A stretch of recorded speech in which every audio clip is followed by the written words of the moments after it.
ерөөдөө болж байгаа нөхцөл байдал өрнөж байгаа үйл явдлыг одоо давтарч ярилцахгүйгээр бүгдээрээ мэдж байгаа бах. Ардын намын дотроос явагдаж байгаа бас талаар ч гэсэн манайхан надаасаа илүү мэдээлэлтэй байгаа. Тэгээ миний авсан мэдээллээр ерөнхийдөө оюун эрдэнэ огцрохгүй байхны талдаа бах хуралдаагаа гарах.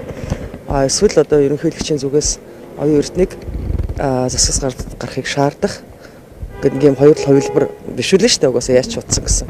Гэтэ ямар ч хувилбараараа байсан бай ийм ёс зүйн өндөр төсвийн ерөнхийлөн захирагч шүү дээ. Тэгэхэд энэ хувийн гэр бүлийн хувийн байдал нь гэхэд одоо эргэлзээтэй байдлаар олон нийтийн бохирдол төрүүлж байхад түүнд одоо хууль ёсны дагуу бүрэн дүүрэн хариулт өгөөд мэдээлэл хангахаа амлахынхаа оронд одоо ард иргэдээ ялаа шамуулаар нь дуудаад одоо чадж байгаа юм дарга байхгүй гэсэн байдлаар ингээ хандаад ингээ илэрхий одоо дарангуулсан дээр доромжсон дээрлэгсэн байдлаа нухай байж тий.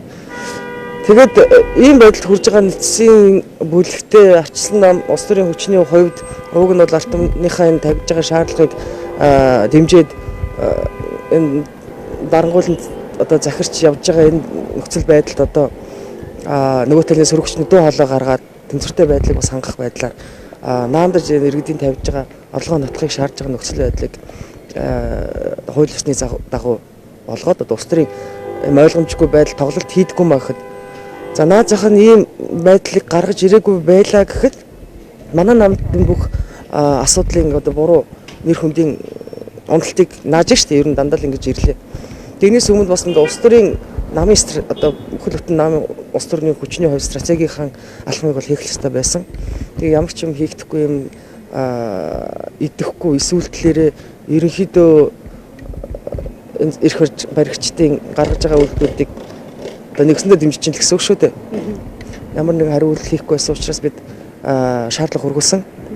Хууль ёсныхаа дагуу та нар сөрөгчнийг хийж ин нөхцөл байдалд одоо байдлыг ойлгомжтой болгож тогтоо засгийн газарт ингээд эхнээсээ үндсэн хуулийн үндсүүлийг зөрчөөд хамтарсан засаг гэчиг одоо байгуулад стандартын бус хууль бус засаг байгуулсан байхад өнөг хүртэл за яг өмнөх үед явсан аргагүй одоо улс орон хөгжүүлэх тулгымцсан асуудыг шийдвэрлэхэд явж исэн юм эртлийн засгийн газруудад гарч исэн шиг тийм үр дүн гараагүй байхад тохиолдолд те эсэргээрээ төсвийг одоо хэсэг бүлэглэлүүд нийлж одоо нам гэж юм байх боллоо шүү дээ. Намын зөрчилж байгаа бүлэглүүдийн ийм байдал одоо улс орныг хөлдөөж ирэх юм байдалд хүрж хахад яаралтай нам дээр хуралдаад намын даргын асуудлыг тавиад тэгээд энэ засгаас гараа гэдэг шаардлага бол тавьсан. Нөгөө тал дээр бас бид ч гэсэн зөвхөн одоо энэ болж байгаа үйл явдалд одоо хөөрөгдөж байгаа байдалтай биш шийдвэрийг олох байдалтай явах хэрэгтэй.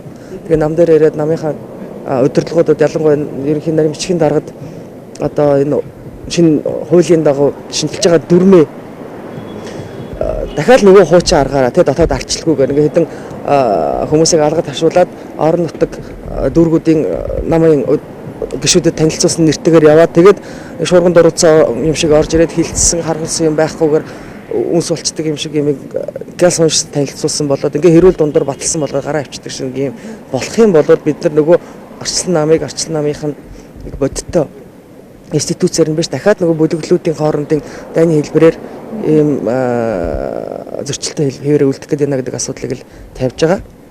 Тэгтэл шинжилсэн дүрмийг бол уг нь бол ил тод байх зүйл нуух юм юу ч байхгүй.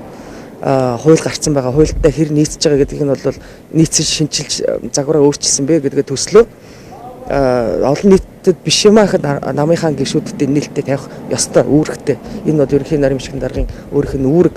За энийг тэгээд бусад үүрэг одоо аймагуудын намуудаар ашиж гишүүдэд танилцуулахаасаа өмнө усны бодлогын хоорондоо танилцуулж ийж бодлогын төвшөнд бол тэр өөрсдийнхөө оруулах ёстой үндэс зүйлс баримтлаа оруулсан үгүй юу? Шинээр батлагдсан хуулийн зүйл заалтад нийцэж байгаа үгүй юу гэдгээ одоо нэгсэндээ батлуулчихжээч. Тэгээд танилцуулаад хэлцүүлэх шатанд явах хэрэгтэй ийм процесстэй байх хэрэгтэй. Тэгээд манайхан ингээд дотооддоош тэр улс төрийн төвшөндөөч тэр ерөөсөө нэг намын дагаар орсон одоо хамжлагын боол болчлоо. Одоо энээсээ гарах хүсэл байхгүй байх шиг байна.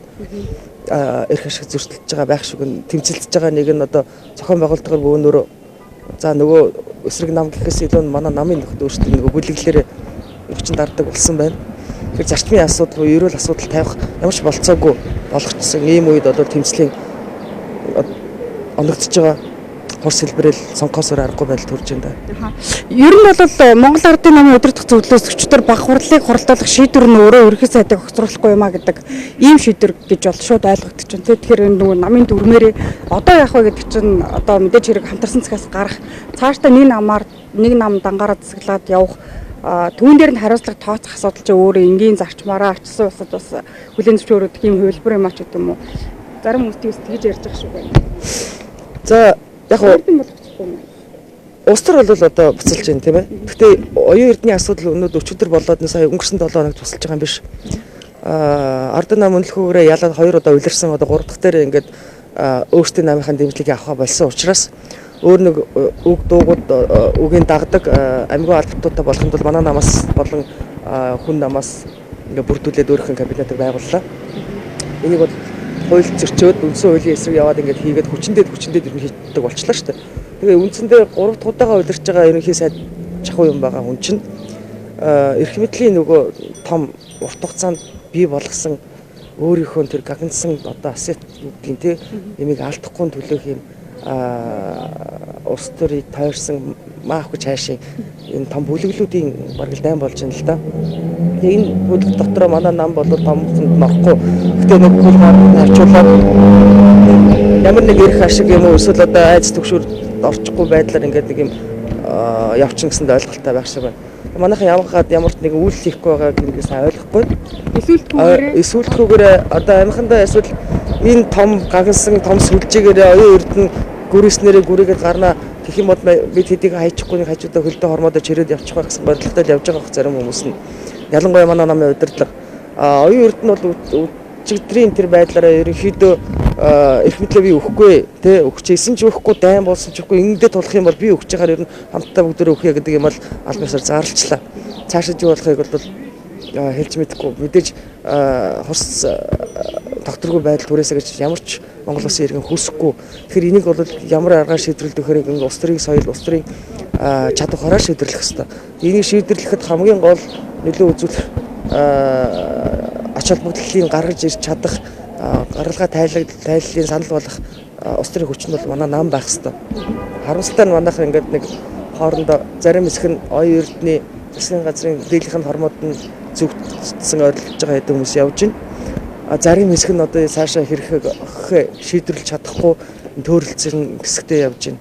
Зарим хэсэг нь одоо яах вэ тэгээд олон нийтийн зохион байгуулалтад тэр харлуулдаг, үзэн ядуулдаг юм нэр сөрөөд гол арчлалын зарчим дээр энэ улс орныхаа бүрэн бүтэн байдал дээр парламентын дархлааг хадгалж өгөх юм сонголтоо яг л явах хэрэгтэй.